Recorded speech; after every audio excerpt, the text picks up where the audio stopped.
Hi friends, ഞാനിതാ മീഷോന്ന് ഒരു ഷോളിൻ്റെ 5 ഷോളിൻ്റെ ഒരു കിറ്റ് വാങ്ങിയതായിരുന്നു. പക്ഷേ ഞാനത് പൊട്ടിച്ച് നോക്കിയപ്പോൾ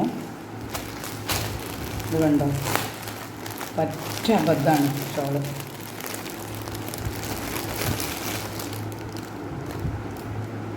ഷോള് പറ്റ അബദ്ധം ഉണ്ടോ. ഞാൻ കോട്ടൺ എന്ന് പറഞ്ഞിട്ടാണ് ഞാൻ വാങ്ങിയത്, കോട്ടൻ്റെ ഷോളാണെന്ന്. പക്ഷേ ഉണ്ടോ, ഇതുണ്ടോ, ഒരു ജാതി വലിയ സൈസ് തുണിയാണ് ഇതിൻ്റെ അത്, അല്ലാതെ കോട്ടൺ അല്ല. അപ്പോൾ ഞാൻ പറ്റിക്കപ്പെട്ടു. അപ്പോൾ ഞാനിത് റിട്ടേൺ കൊടുക്കാൻ വേണ്ടിയിട്ട് റിട്ടേൺ അടിച്ചിട്ടുണ്ട്. അപ്പോൾ അവർ നാളെ വരും. നാളെ വന്ന് കഴിഞ്ഞിട്ടാണെങ്കിൽ ഇത് റിട്ടേൺ കൊടുക്കണം. ഇതുപോലെയുള്ള ഷോളുകൾ വാങ്ങുമ്പോൾ എല്ലാവരും ഒന്ന് ശ്രദ്ധിച്ചോളി. റിട്ടേൺ കൊടുക്കുന്നതിൽ കഴിക്കുന്നതിനേക്കാളും നല്ലത് നമ്മൾ വാങ്ങുമ്പോൾ നല്ലത് വാങ്ങണതല്ലേ. അപ്പോൾ ഈ ഷോള് ഞാൻ എന്തായാലും ഞാൻ റിട്ടേൺ കൊടുക്കുകയാണ്, നടക്കില്ല. നമ്മൾ ഇത്രയും കഷ്ടപ്പെട്ട് നല്ലതല്ല കോട്ടനാണെന്ന് വിചാരിച്ചിട്ടാണല്ലോ വാങ്ങണത്. ഇത് രണ്ടാമത് പാക്ക് ചെയ്ത് വെക്കുകയാണ് ഇവിടെ. ചൂട് വന്നു കഴിഞ്ഞാൽ റിട്ടേൺ കൊടുക്കാൻ വേണ്ടിയിട്ട്.